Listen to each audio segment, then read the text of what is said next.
Nós vamos falar essa noite da influência tão poderosa que Deus deu às mulheres. E o tema dessa noite é Carta à Auxiliadora. A carta de Jesus à igreja em Tiatira. E eu quero parafrasear dizendo que Jesus escreveu essa carta para mim e para você. Se sinta amada. Já pensou? Nesse tempo que ninguém manda carta, você recebeu uma carta, se sinta assim essa noite. Em nome de Jesus. Pode passar mais um? Você foi ungida com esse dom, auxiliadora. Muitas pessoas falam de unção. E a gente pensa que unção é um calafrio, um arrepio, uma emoção. Não, unção não é isso. Isso é a manifestação do seu sentimento a uma unção. Unção é a capacitação divina que é derramada do céu para você fazer algo de maneira sobrenatural. Não na força do teu braço, mas no poder do Espírito. E a palavra auxiliadora, no hebraico ezé, é também usada para Deus. Olha que incrível isso. A mulher é um reflexo da força, do cuidado e da sabedoria de Deus. Ela não é inferior por ser auxiliadora, mas ela é essencial e complementar. Olha só. O Senhor disse ainda, não é bom que o homem esteja só. Farei para ele uma auxiliadora que lhe seja semelhante. O papel da mulher foi estabelecido por Deus desde o início. Por isso, esse óleo derramado. Deus me escolheu e te escolheu. E essa é a mesma palavra no original hebraico usada para Deus como nosso auxílio. Lá no Salmo 121, a palavra de Deus vai nos dizer que Ele é o nosso socorro, o nosso auxílio. É a mesma definição. Sabia que você é o socorro de muitos? Você é? Não se esqueça disso. Ou seja, a mulher foi criada para refletir em sua vocação o cuidado, a força e a sabedoria do próprio Deus. Pode passar mais um. Queria trazer agora algumas mulheres relevantes na Bíblia, né? Mulheres auxiliadoras, mas que no início da vida delas, elas eram improváveis. E a primeira delas é Esther. Estherzinha, a corajosa intercessora Esther. Esther 4:14 vai dizer que quando o povo de Deus estava à beira da destruição, Esther se levantou. E ela não usou a beleza dela, e a Bíblia diz que ela era belíssima, para manipular, mas a sua posição de rainha para servir a uma nação. Ela se tornou a ponte entre o trono e o povo. Ela levou a salvação com coragem, com jejum, com oração e dependência total de Deus. Todos aprenderam a orar e a jejuar naquela nação. Hoje, há mulheres em posições estratégicas, mulheres que são empresárias, políticas, líderes, que podem escolher entre a autopromoção ou a intercessão pelo bem coletivo. A segunda mulher que eu quero trazer, e todas conhecem, eu tenho certeza, é Ana, a mãe de Samuel, aquela que gerou o impossível. E essa história está lá em 1 Samuel 1, do 10 ao 18. Ana respondeu à dor com oração, não com vingança.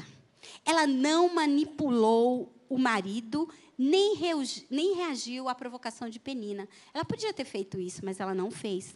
Mas o choro dela gerou um profeta. O que teu choro tem cheirado, mulher? O que o teu choro tem gerado? O choro de Ana gerou um profeta. Hoje, mulheres que oram por seus filhos, famílias, igrejas, mesmo sem reconhecimento, estão gerando muitos Samuéis, que vão mudar a nação num silêncio de fé. A fé é silenciosa, mas ela é operante. Todos veem uma ação de fé. Em terceiro lugar, a Débora, uma juíza que se levanta com sabedoria, lá em Juízes 4:5. Débora, ela foi profetisa, ela foi juíza, ela foi conselheira de um exército.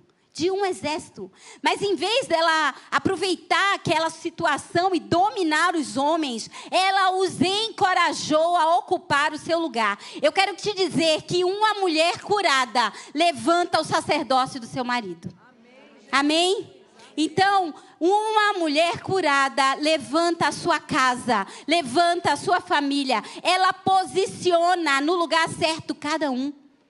Porque foi isso que Débora fez. Ela não agiu com autoritarismo, ela era juíza sobre aquela nação. Ela era conhecida como a mãe de Israel. Ela estava na frente da batalha. Ela podia ter manipulado, mas não foi isso que ela fez. Ela colocou cada um no seu lugar. Ela liderou, mas primeiro ela serviu. Há Déboras hoje, mulheres sábias, eu creio que muitas aqui, que lideram com discernimento e promovem o crescimento de todos que estão à sua volta. Pode passar mais um. Meninas, eu estou dando toda essa introdução para vocês entenderem a carta de Tiatira. Precisamos entender a visão divina para entender a visão humanista, para, sim, entender a guerra que nós estamos passando. E hoje? Uma mulher virtuosa é aquela que é como um exército. É isso que a palavra no original hebraico, Shael, diz. Aquela que é como um exército. Ela é valorosa, ela tem força, ela é revestida de coragem, de excelência. É uma mulher de caráter nobre, é uma mulher que é guerreira espiritual. E essa ideia não é apenas de moralidade, mas de uma mulher forte, ativa, sábia, empreendedora, fiel, espiritual e produtiva. Mulheres de Deus são produtivas, elas têm frutos. Elas têm frutos que falam por elas. E elas são assim em casa, na sociedade, diante de Deus. Mulher virtuosa, quem a achará? O seu valor muito excede ao de rubis. Provérbios 31. Você é essa mulher virtuosa. Amém? Precisamos trazer existência. Mulheres idôneas de hoje não vivem nas sombras, mas também não competem com o plano de Deus. As mulheres constroem famílias espiritualmente saudáveis. Elas equilibram graça, mas também firmeza, no lar, no trabalho. Elas servem na igreja com discernimento e autoridade, mas com submissão. A palavra submissão, ela quer dizer aquela que está embaixo de uma missão. Você precisa conhecer a missão do seu marido, ou se você é solteira, do seu pai, da sua família. Porque Deus nos chamou para levantar uma missão e fazer acontecer um propósito. Se você não sabe qual é a missão do seu marido, ou da sua casa, ou da sua família, não tem como ser submissa. Submissão não é ser obediente, mas é fazer acontecer a missão. As duas coisas andam juntas, mas não são a mesma coisa. Elas servem na igreja, elas influenciam gerações com sabedoria, com temor, oram, aconselham, lideram, protegem, nutrem. Elas são empoderadas pelo Espírito de Deus. Elas não são empoderadas por uma cultura. Não. É Deus que derrama a unção. O papel da mulher como auxiliadora não é passividade, mas ela é parceira ativa com Deus, porque Deus fala conosco, amém? Ele fala conosco. Ela não está atrás, ela não está à frente do homem, mas ela está ao seu lado como uma coluna. Como uma coluna, como apoio e como reflexo da própria ação divina. A Bíblia vai falar lá no Salmo 121, que é o mesmo contexto. Elevo os meus olhos para os montes, de onde virá o meu socorro? Está falando de Deus, mas eu quero dizer, está falando de você. Você lá na tua casa, você é o socorro bem presente no tempo da angústia. Uma palavra tua move a atmosfera da casa, é ou não é? Move todas as coisas, mas se você se desestrutura, tudo vai abaixo. Passa mais um, por favor. Elizabeth Elliot diz assim: a mulher foi feita para representar o aspecto mais íntimo, compassível e fiel do caráter de Deus. Não pela força bruta, mas pelo poder do Espírito. Aleluia. Mas em algum momento, a mulher teve as suas características distorcidas. E aqui a gente começa a entrar na carta de Tiatira. Passa mais um, por favor. A mulher como alvo estratégico do inimigo. Gênesis 3 mostra que a serpente escolhe Eva, porque ela representava influência. Influência relacional e espiritual. A mulher foi criada como auxiliadora idônea, lembram? Forte, comunicadora. E em Gênesis, cooperadora com o plano de Deus. Mas Satanás mirou essa força para corrompê-la. O nosso Deus é um Deus que se comunica. Ele comunica as coisas que Ele vai fazer. O mundo foi feito pela palavra. E o Senhor nos conferiu esse dom de influenciar para o seu reino, não para o seu próprio ventre. Em Gênesis 3, o ataque do diabo à mulher não foi um acaso, foi uma estratégia. Ela sabia que ela não era apenas a outra metade de Adão, não. Mas ela era portadora da influência. Aquela que traduzia, que gerava, que nutria. Deus havia criado Eva como Ézer, a auxiliadora.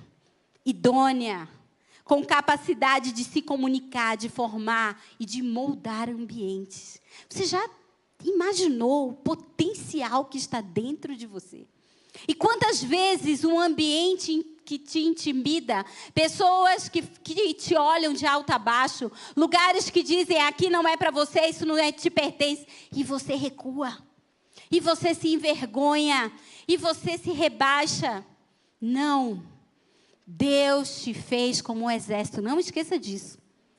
Não esqueça disso. Aquela que tem o poder bélico, armado, bem treinada, que se move, que faz 1000 coisas ao mesmo tempo. Mas Satanás mirou na voz de Eva. Pode passar mais um. A distorção da comunicação. A queda começou com a conversa distorcida. Olha só o perigo das conversas distorcidas. Uma sutil mudança na palavra de Deus. Heresias tão sutis. Eva foi seduzida pela manipulação espiritual, não por violência. A voz que foi feita para edificar foi usada para questionar a verdade. Como isso é sutil? O pecado começa com uma conversa distorcida. A serpente não derruba Eva pela força, mas pela subversão da palavra e pela sedução emocional. Meninas, não se deixem seduzir pelas emoções. Não deixem as suas emoções te dominar. Emoções não são domináveis, mas reação a emoções, sim. Você pode, eu posso. E precisamos aprender isso com Jesus. Amém? Passa mais um. A sedução da influência, o poder da influência feminina. Quando Eva caiu, Adão não seguiu aquilo por imposição, mas por influência. O pecado contaminou a missão original da mulher, que era nutrir, proteger e formar. O que era para ser bênção, tornou-se o meio da queda. Mas esse não era o fim da história. Amém? Passa mais um. O chamado à restauração do propósito. E aqui eu fiz 2 comparativos. A perversão do papel pela carne e aquilo que Jesus traz no seu resgate. O diabo tenta transformar auxiliadoras em manipuladoras.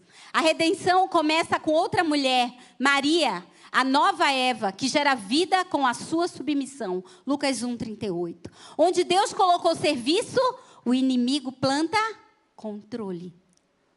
Outras mulheres foram redentoras. Ana com sua intercessão silenciosa, Débora com sabedoria e liderança. Aonde Deus colocou intuição espiritual, o diabo sugere dominação emocional. Deus está restaurando a voz feminina para edificar e não para destruir. Isso é muito sério. Quantas casas as mulheres dominam pelas suas emoções. Quantas manipulam filhos, manipulam maridos, trabalhos, pessoas, e é tudo muito sutil. Muito sutil. A carta de Jesus à Alameda, essa noite, é um alerta, um despertamento. Porque a graça redentora de Deus nos chama para o nosso lugar original. Não como a voz da queda, mas como a boca profética sobre essa nação. Você precisa ser aquela que leva a redenção de Cristo aonde você for. Maria, ao dizer sim, gerou Jesus, e só ela sabe o preço que ela pagou. Ana, ao chorar em silêncio, gerou um profeta. Samuel, um dos maiores profetas que já existiu. E Débora, ao se levantar, gerou um grande livramento. Meninas, nós estamos recebendo essa carta de Jesus hoje, porque Ele nos alerta a não deixarmos a nossa essência divina, a não negociarmos aquilo que Ele nos deu. Pode passar mais um. E aqui nós entramos em Apocalipse 2, ao 18, e diz assim: ao anjo da igreja em Tiatira, escreva: essas coisas diz o Filho de Deus, que tem os olhos como chama de fogo e os pés semelhante ao bronze polido. Conheço as tuas obras que você realiza, o seu amor, a sua fé, o seu serviço, a sua perseverança e as suas últimas obras, muito mais numerosas do que as primeiras. Tenho, porém, contra você o fato de você tolerar que essa mulher, Jezabel, que se declara profetisa, não somente ensine, mas ainda seduza os meus servos a praticar a prostituição e a comer coisas sacrificadas aos ídolos. Então, aqui eu quero trazer um contexto histórico de Tiatira, né? Tiatira era essa cidade muito bem localizada. Lembram que no outro culto nós falamos que os apóstolos foram estratégicos em colocar as cidades em grandes centros comerciais, perto dos portos, perto das estradas aonde se passavam caravanas, porque assim o evangelho ia sendo difundido. E Tiatira, ela era uma cidade altamente comercial, com forte presença de guildas profissionais. Essas guildas eram como se fossem associações profissionais. Então, eram ali associações profissionais e ali tinham curtidores, ferreiros, tintureiros, comerciantes de lã, ceramistas, tecelões. E ela também era muito famosa por produzir púrpura, que era um corante caríssimo. Só quem se vestia de vermelho eram pessoas da alta sociedade. Como demonstrado em Lídia, que era comerciante de púrpura em Tiatira, Atos 16, 14. Cada guilda, aí vem a história.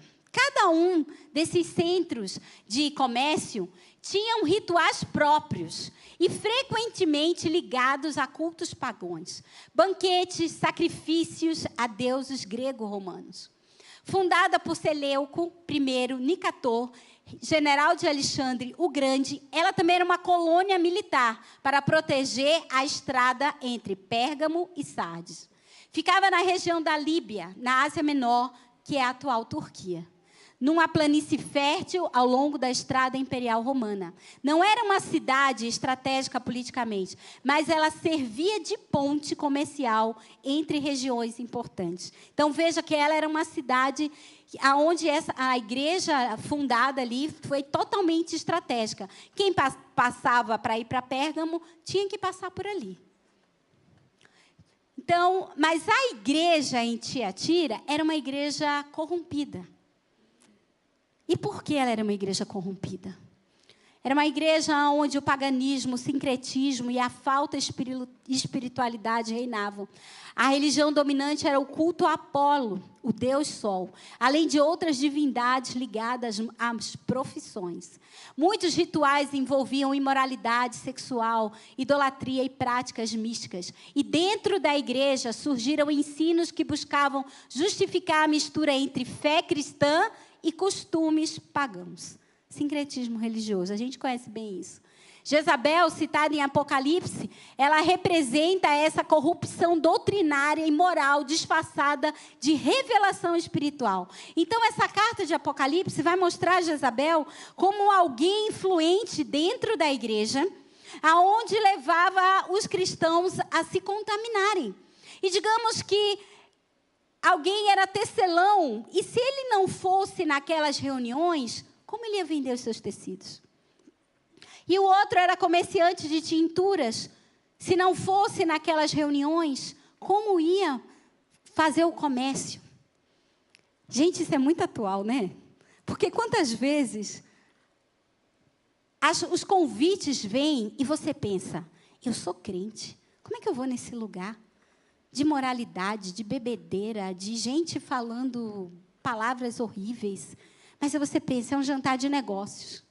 Eu tenho que ir. E essa contaminação foi entrando na igreja. Foi entrando na igreja. Por causa do comércio, e a Bíblia diz que Satanás, Lúcifer, caiu por causa do muito comércio. Houve uma contaminação muito grande na igreja de Tiatira. E Jesus, ele diz ali, eu conheço as tuas obras. Eu sei a tua perseverança. Eu sei quem você é. Eu sei que você se esforça, mas você tolera Jezabel. Você tolera a manipulação. Você faz de conta que não está vendo a contaminação. Você faz de conta que os cultos a outras coisas, os cultos à hipergraça, pode pecar sim, não tem problema, Deus perdoa. Cultos emocionais, aonde começam a emoção e depois que a emoção vai embora, as pessoas ficam perdidas.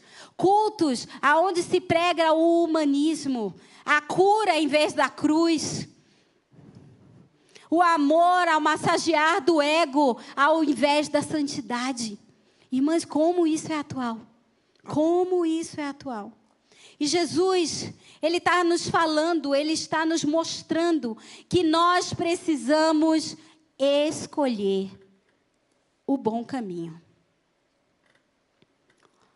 A palavra de Deus vai dizer em Deuteronômio 30:19, hoje eu tomo o céu e a terra por testemunhas contra vocês, que lhe propus a vida e a morte, a bênção e a maldição. Escolham, pois, a vida para que vivam vocês e os seus descendentes. Desde Gênesis até Apocalipse, a Escritura apresenta duas trilhas pelos quais a mulher pode caminhar. Do auxílio obediente que edifica o reino de Deus, ao da manipulação sedutora, que serve aos seus próprios interesses. Essas duas vozes ecoam na alma das mulheres, até hoje. A voz de Maria dizendo, eis aqui a serva do Senhor, Lucas 1:38. Ela entende que a sua força vem da obediência, não do controle. E que em seu lugar de influência é um altar, não é um trono. É um altar, não é um lugar para sentar e reinar. E a voz de Jezabel dizendo, eu profetizo, eu ensino, eu controlo, como nos ensina Apocalipse 2:20. Sua influência não é fruto de unção, mas de autoridade usurpada. E a sua espiritualidade não é uma rendição, mas é um encobrimento das suas intenções pessoais, totalmente egoístas. Na contemporaneidade, qual é a voz que nós temos ouvido? O que você tem ouvido? Hoje, há uma tensão muito grande entre as mulheres. Porque vem a voz que edifica e a voz da rebelião. Ou você usa a sua influência para levantar outros, ou você usa a sua influência para se autopromover. Ou você espera em Deus no silêncio da oração, ou você força resultados num tempo próprio. Ou você confia na palavra de Deus como direção, ou você confia nas suas revelações pessoais, ou de quem você quiser. Tem uma espiritualidade que gera frutos, mas tem uma espiritualidade deturpada que gera controle e manipulação. Mulheres que servem com honra, mesmo sem visibilidade, exigem reconhecimento para se sentirem validadas. A cultura atual. O que nós temos? Um discurso de empoderamento sem cruz. Empurra a mulher para um modelo de força sem submissão. Ninguém sabe para onde está indo e o que está fazendo. Vão fazendo. Mas o reino de Deus chama a mulher a ser cheia do Espírito. Não cheia de ego. Amém? Cheia do Espírito. Diga, eu sou cheia do Espírito. Eu rejeito todo ego que Satanás quer manipular. Amém? Em nome de Jesus. Jezabel fala alto, mas ela não gera vida. Ela não gera vida. Ela só gera destruição, confusão. É isso que ela gera. Eu quero te dizer que Jesus te vê. Ele te vê. Quando Jesus encontrou a mulher samaritana, lá em João 4, ele não viu apenas uma pecadora, mas uma sede que nenhuma cisterna do mundo podia saciar. Nenhuma. Quando a mulher hemorrágica tocou na orla de Jesus, em Lucas 8:43, ele sentiu o toque da fé. No meio de uma multidão. Nós precisamos ter um toque da fé no meio da multidão. Você precisa ser esse lugar sedento pelas águas vivas. Nós precisamos, porque Jesus vê isso.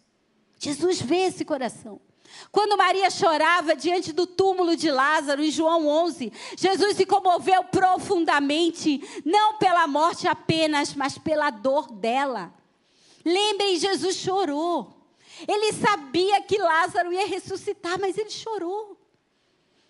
Quantas vezes nos nossos velórios, sepultamentos, estamos ali e nós estamos tristes, e nós choramos, e nós entramos num luto. Isso é real e precisa acontecer. Precisamos chorar pelas nossas perdas, mesmo sabendo que os nossos estão ressuscitados com Cristo no céu e que vamos estar com eles para sempre. Jesus revela esse olhar sobre a dor. Jesus vê o coração. Ele olha além da aparência. Jesus nunca olhava apenas para as mulheres, ele as via. Ele as via.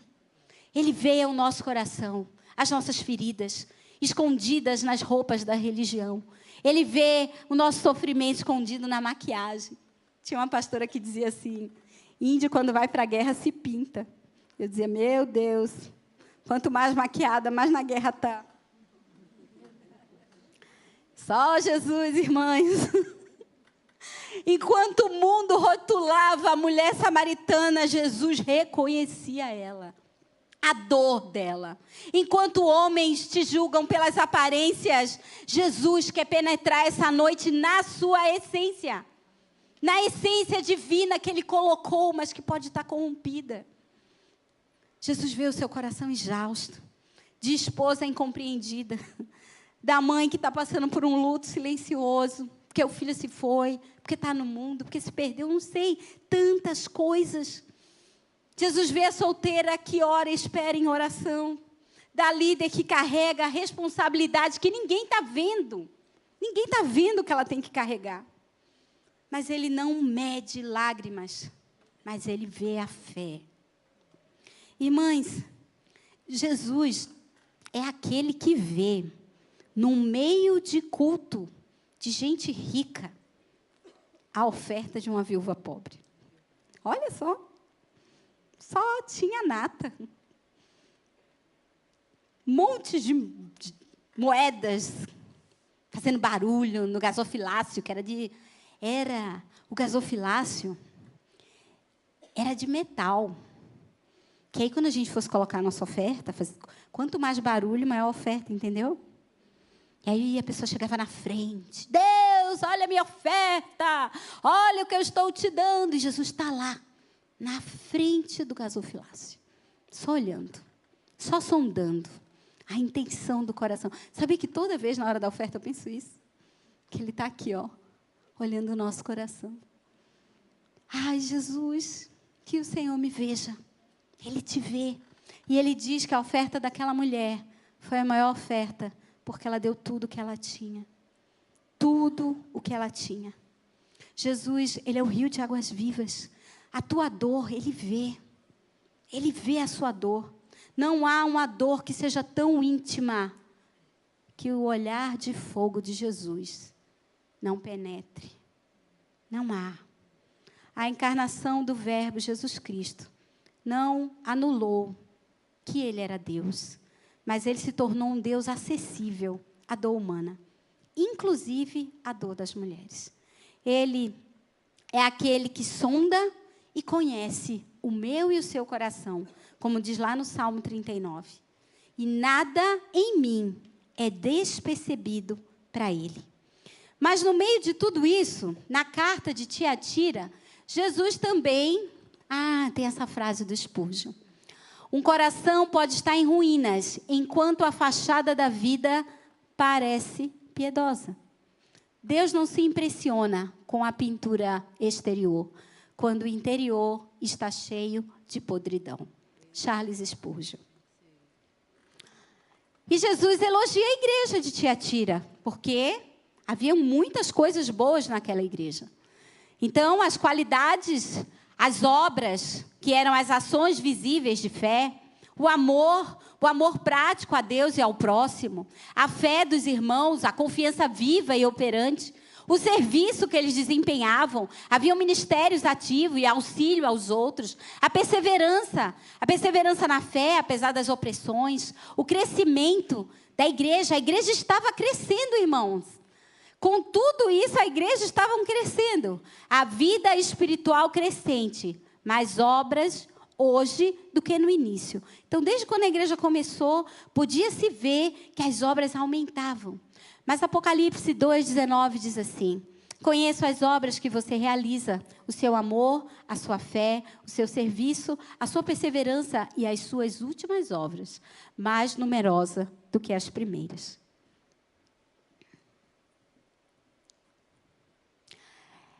A fé viva, ela é visível, porque ela se transforma num serviço visível. E Berkeley vai dizer, uma fé viva sempre se expressa em uma ação visível. E quando o amor é genuíno, ele se transforma inevitavelmente em serviço. Muitas vezes, o serviço tem vindo em primeiro lugar. E tem gerado muito ativismo. Porque parece uma competição de quem vai fazer mais. Mas é a fé que gera o serviço. Porque a fé, a gratidão gerada no coração daquele que foi restaurado, que foi resgatado por Deus, é servir. E Deus derrama mesmo a unção do serviço. Mas, em primeiro lugar, Deus quer o teu coração. Deus quer a tua vida por inteiro. Deus quer que você tenha tempo com Ele. Como a Jaque falou, intimidade. Olha que precioso que a Rosane trouxe. A filha dela fez um desenho da volta de Jesus. Irmãs, Ele está voltando. E nós precisamos estar prontas. E não é fazendo coisas, é estando com Ele. Estando com Ele. Imagine, aqui eles estão falando de uma mulher cristã naquele tempo. Mas hoje, nós somos aquelas que participam do ministério, que ajudam nos eventos, que servem nas intercessões, que estão nas células, que somos amorosas, que estamos disponíveis, que estamos prontas para ouvir, para aconselhar, para acolher. Isso está certíssimo. Ter uma fé sincera, crer nas promessas de Deus, uma mulher que ora com frequência, que confia na ação do Espírito Santo, uma mulher que é perseverante mesmo nos desafios do lar, no trabalho, na saúde, ela continua firme no Senhor, as suas obras são crescentes. E isso é maravilhoso. Mas tudo isso opera a fé. E Deus traz essa unção sobre nós. Nós precisamos viver essa fé viva. Essa fé viva, que não é apenas uma crença interior, mas é uma fé que gera obras concretas. Um amor que se traduz em um serviço, seja ele qual for que você fizer. Em uma perseverança que revela maturidade crescente. É esse perfil que Jesus elogia. Mas em Tiatira, isso não era tudo. E havia um perigo lá. O perigo de crescer em obras, mas baixar a guarda com o engano. E aí vem Jezabel. Aquela mulher que entrou na igreja para trazer o engano, para levar os comerciantes da igreja a aqueles cultos dentro das guildas, que eram aquele comércio que existia, e ela mistura autoridade falsa com profecia. Ela mistura a verdade com corrupção. Ela seduz pela cultura, não pela doutrina. Cativeiro espiritual com aparência de liberdade. Jesus confronta com olhos de fogo e chama ao arrependimento. Jezabel é aquela que lá no Antigo Testamento era uma rainha, esposa do rei Acabe, e que ameaça Elias de morte.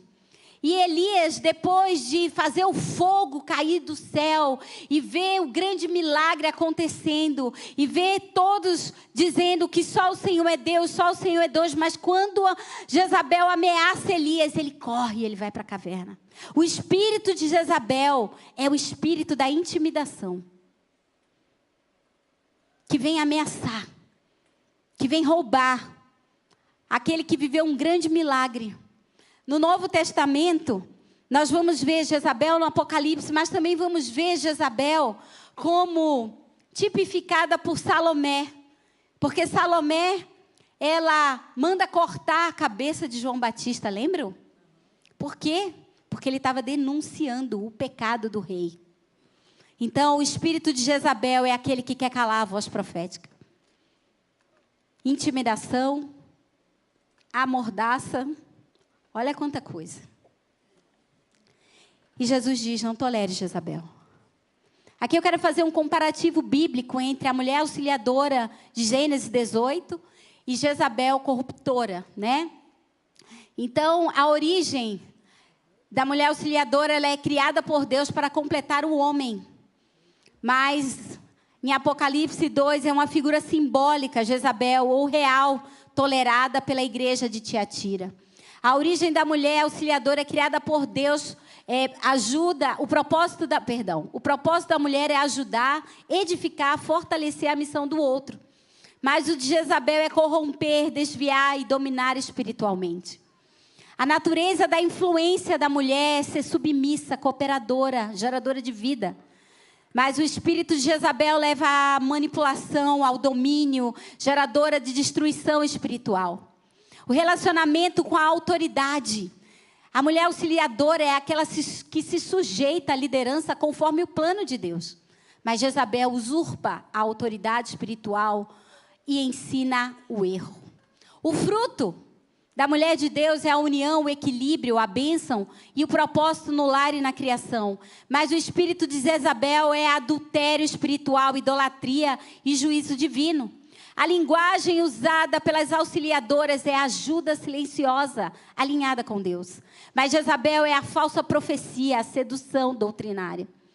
E o resultado final de tudo isso é uma criação fortalecida e uma missão cumprida. Mas Jezabel produz uma igreja adoecida. E Jesus está chamando essa igreja ao arrependimento e ao juízo. E eu quero te dizer, esse texto aqui, ele é poderoso. Cabe a nós dominar a manipulação. Cabe a você dominar a manipulação. Segundo Reis 9, 30, 36, vai fazer um relato da morte de Jezabel. E Jeú é o responsável por isso. E diz assim, Jeú chegou a Jezreel e Jezabel ficou sabendo disso. Então ela se pintou em volta dos olhos, enfeitou a cabeça e olhou pela janela. Quando Jeú entrou pelo portão do palácio, ela gritou: correu tudo bem com Zimri, o assassino do seu senhor? Jeú ergueu o rosto, olhou para a janela e perguntou: quem está do meu lado? Quem? E 2 ou 3 oficiais olharam para ele. Então ele disse: joguem-na pela janela. E eles a jogaram. O sangue dela salpicou a parede e os cavalos, e Jeú a atropelou. Jeú entrou no palácio, comeu e bebeu, e depois disse: tomem conta daquela maldita e sepultem o corpo, porque ela é filha de rei. Mas os que foram sepultá-la não acharam dela nada mais do que a caveira, os pés e as palmas das mãos. Esta é a palavra do Senhor. Então voltaram e contaram isso a Jeú, e ele disse: esta é a palavra do Senhor que falou por meio de Elias o tesbita, seu servo, dizendo: no campo de Jezreel, os cães comerão a carne de Jezabel. Por que os cães só comeram o corpo e deixaram as mãos e os pés? Jezabel é um espírito demoníaco que não se expulsa. Sai, Jezabel, sai, Jezabel. Não. É uma doutrina. Você precisa fazer o que é certo. As mãos falam da obra e os pés daquilo que está no caminho. O espírito de Jezabel está sobre a terra e as mãos dela estão na obra. Quem tem parte com isso? Nós não temos. A manipulação precisa ser dominada por cada um. Por cada um, homens e mulheres. Homens e mulheres. É por isso que os cães não comeram. E a Bíblia diz que os cães são os falsos profetas. Então, os cães preparam todas as coisas, as mentiras, e no final eles comem o corpo daqueles que são seduzidos por eles mesmos. Esse é um alerta de Jesus à igreja. A teologia bíblica, Jezabel, representa a sedução espiritual e o sincretismo religioso. Em Tiatira, essa figura poderia representar um líder influente dentro da igreja, ou um sistema doutrinário que incentivava os cristãos a participarem dos rituais pagãos. Nem todos naquela igreja seguiram essa falsa doutrina. Mas havia aqueles que eram fiéis, porque existe um remanescente. Levanta as tuas mãos e diga assim: eu sou um remanescente do Senhor. Amém? Você é um remanescente do Senhor. Guarde a visão celestial. Não deixe se seduzir por isso. Porque Cristo promete não impor outro fardo, apenas que retenham tudo que Ele nos deu até a sua vinda. E nos dias atuais, como que a gente pode pensar nisso? Pessoas que se tornam influenciadoras e que deturpam a palavra de Deus, que misturam autoajuda, nova era e evangelho. Aceitam mensagens como: Deus quer te ver no topo, rica, empoderada. Não há nada errado com a riqueza, nada. Errado está o amor ao dinheiro e fazer disso o seu meio, sem discernir que isso pode alimentar orgulho, vaidade e autossuficiência. Jesus está dizendo: filha, eu vejo tudo que você tem feito. Eu vejo sua luta, sua dedicação, seu crescimento, mas não negocie a verdade. Não tolere o erro. Ser ativa no reino não nos protege, irmãs. Crescimento sem vigilância espiritual pode virar vaidade espiritual. E nós precisamos dominar tudo isso. Precisamos dominar. Mas tem uma coisa muito sutil que acontece quando a manipulação vem. É o silêncio de Deus. Quando Deus promete algo, mas Ele fica em silêncio. Ele demora. E Spurgeon vai dizer: quando você não pode ver a mão de Deus, confie no seu coração, no coração de Deus. Deus está mais perto de você no silêncio do que em 1000 palavras. A palavra de Deus vai dizer que Deus não nos deixa passar por nada maior que possamos suportar, antes Ele nos livra. Mas o silêncio de Deus vai fazer muitas vezes que você pense que precisa ajudar Deus. Não é? Tem que dar uma ajudinha ao Senhor. Tem que buscar ali uma palavra profética na irmã da revelação. Mesmo que a palavra não esteja alinhada à palavra e que não tenha nada de bíblico. Preciso dar uma ajeitadinha aqui no ministério, influenciar o vitimismo. O espírito de Jezabel se alimenta da impaciência, daquele que espera. Olha só como isso é profundo.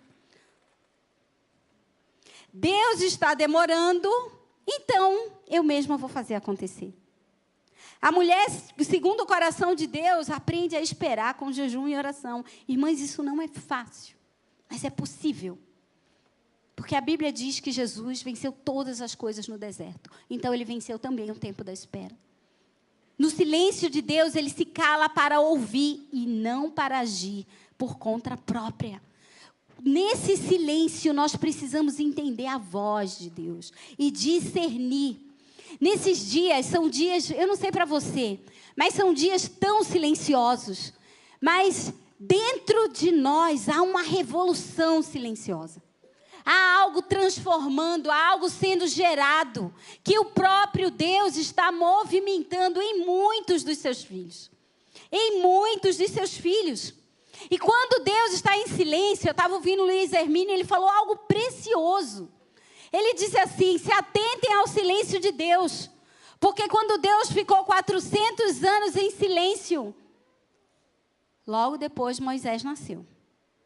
Quando ele passou mais 400 anos em silêncio lá em Malaquias, Jesus nasceu. Silêncio produz libertadores. Silêncio produz guerreiros.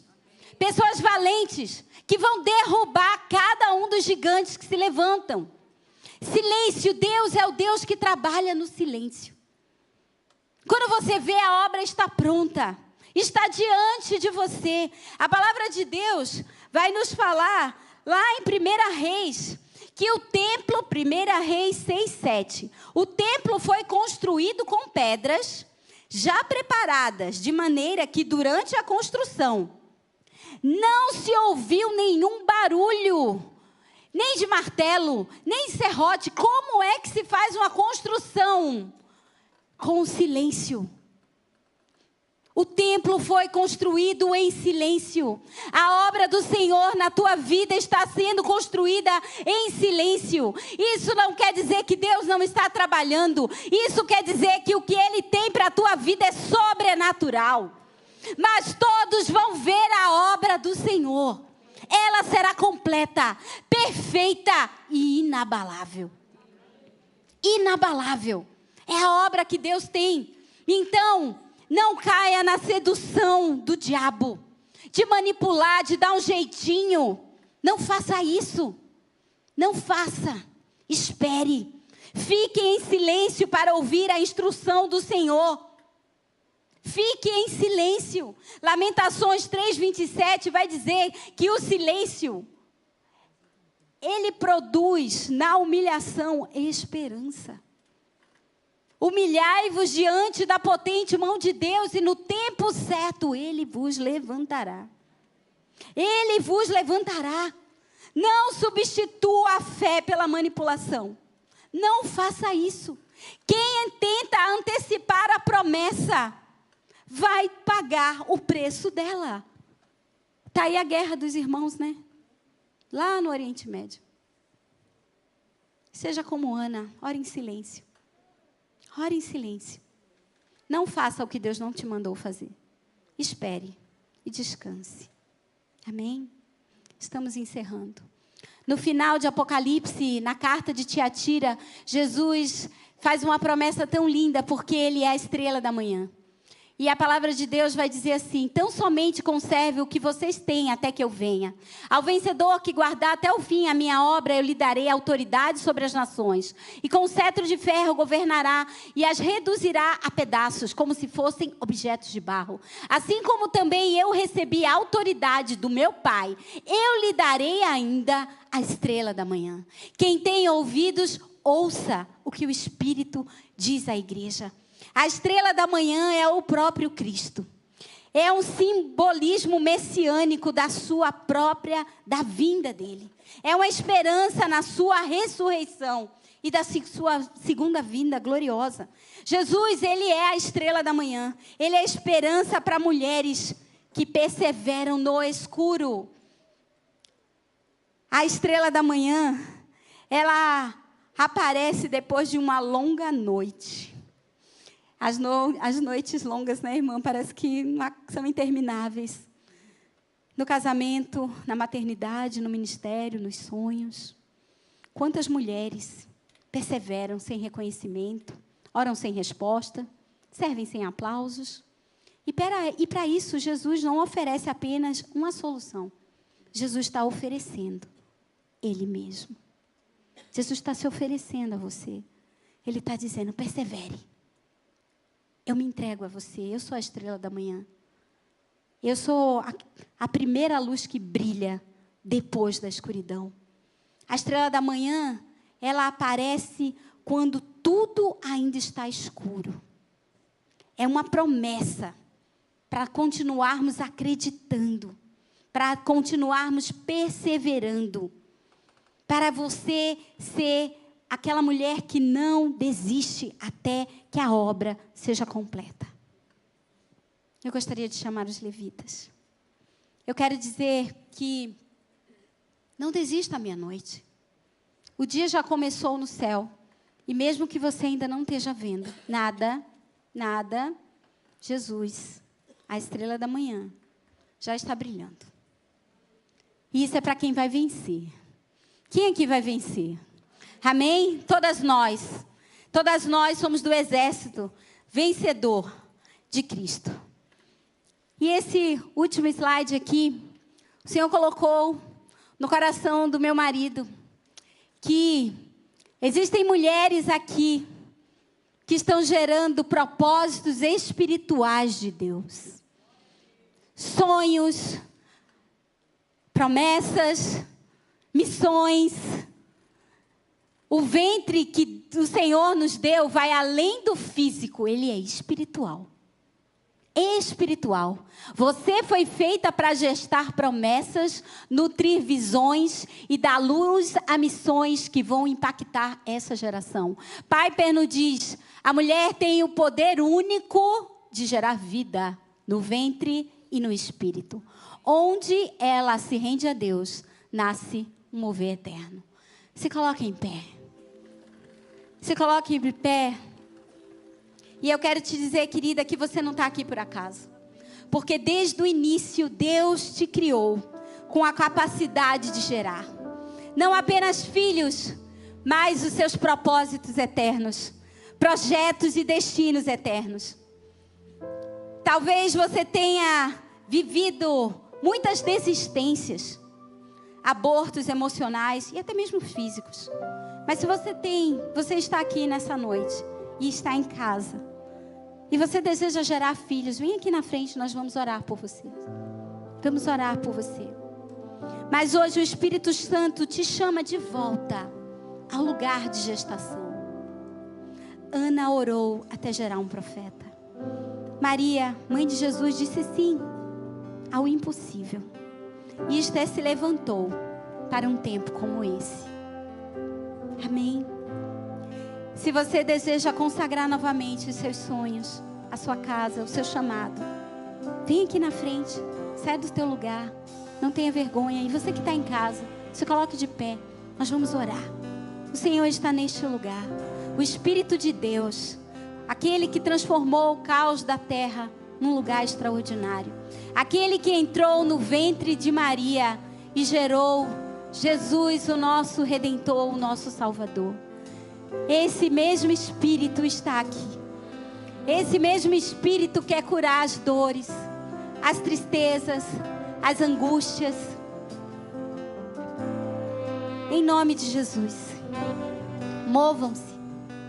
Precisamos ter uma fé que se move. Aprendemos e nos lembramos disso hoje. E eu quero pedir também que as intercessoras estejam aqui para orar.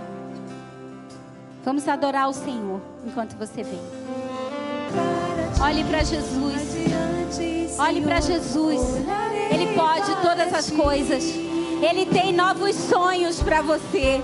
Ele tem a visão do céu, os pensamentos do alto. Ele tem um caminho aberto em meio às águas. Amém? Olhem para Jesus. Olhem para Jesus. Pai, em nome de Jesus, nós colocamos as tuas filhas agora diante de ti. E cada uma das tuas filhas que nos assistem, Espírito de Deus, faz uma obra de milagres. Ressuscita sonhos. Ressuscita, Pai, tira o mal. Renova a essência divina. Fala-nos quem nós somos, Senhor. Em nome de Jesus, há um alinhamento profético aqui essa noite. Os céus estão abertos sobre a tua vida. Não tenha medo de orar. Não tenha medo de pedir. Diga não a Jezabel. Manda essa voz se calar. Diga: o Senhor é comigo. Eu tenho promessas. Eu vou esperar pela promessa em nome de Jesus. Pai, nós queremos te adorar. Damos a ti toda a graça, Pai, porque não temos parte com o espírito de Jezabel. Ele não tem parte na nossa vida, na nossa igreja, na nossa casa. Ó Deus, ajuda-nos. Ajuda cada uma das tuas filhas a permanecerem até que o Senhor venha. Nós, Senhor, as abençoamos em nome de Jesus. Amém. Amém. Aplauda o Senhor. E a gente ainda não terminou. Eu quero contar para vocês. Você pode voltar para o teu lugar. Eu quero contar para vocês de um sonho que nós vivemos. Uns 2 cultos atrás eu falei sobre ele. E eu queria trazer para vocês aqui, já era para ter trazido, a nossa missão a Portugal, que eu e Mel fizemos. Estivemos ali em Lisboa e depois em Açores. E as mulheres estão aqui nos assistindo. Meninas, saudades de vocês, amo vocês. E a gente vai assistir agora um vídeo que fala um pouquinho daquilo que nós vivemos naquele lugar. Podem passar.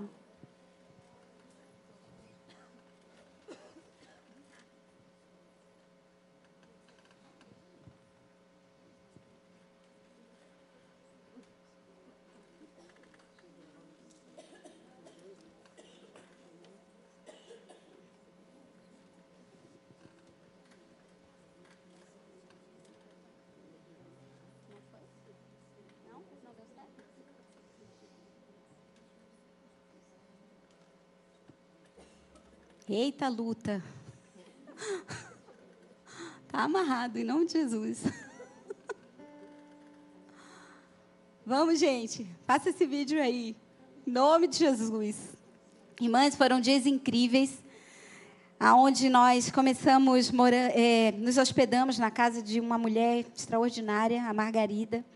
Um dia eu vou trazê-la aqui em nome de Jesus. Margarida é uma mulher incrível, que viveu coisas terríveis na sua vida, como abusos desde a infância. E hoje Deus a usa para levar cura e libertação a tantas mulheres. É uma mulher que tem um coração de Deus, uma casa pastoral, ela, os filhos. E ali em Açores, nós estivemos com os nossos amados, mas conhecemos novas pessoas. Vivimos que a Igreja de Cristo sobre toda a terra é poderosa. Aonde você vai, você encontra alguém que é sua irmã, que é seu irmão. Isso é muito engraçado. E é como se você conhecesse aquelas pessoas a vida toda. Mas se nós não vamos conseguir passar, eu quero pedir perdão a vocês.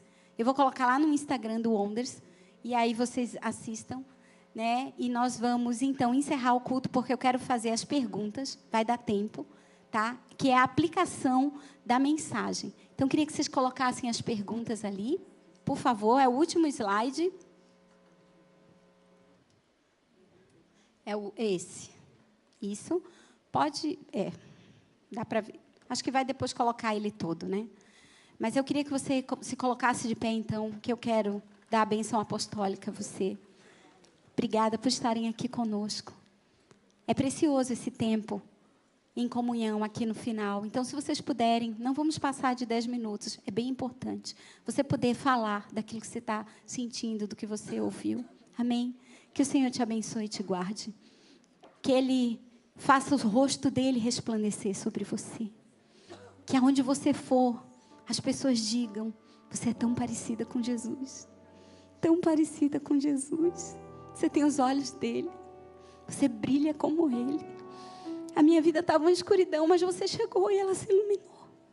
Que o rosto de Jesus brilhe sobre a tua casa. Brilhe sobre a tua família. Brilhe sobre os teus. E que a mão do Senhor te levante e te sustente. Para viver os melhores dias da sua vida. Mulher bendita, auxiliadora. Mulher amada por Deus. Eu te abençoo em nome do Pai, do Filho e do Espírito Santo de Deus. Amém? Deus abençoe. Amo vocês em Jesus. Estamos juntas.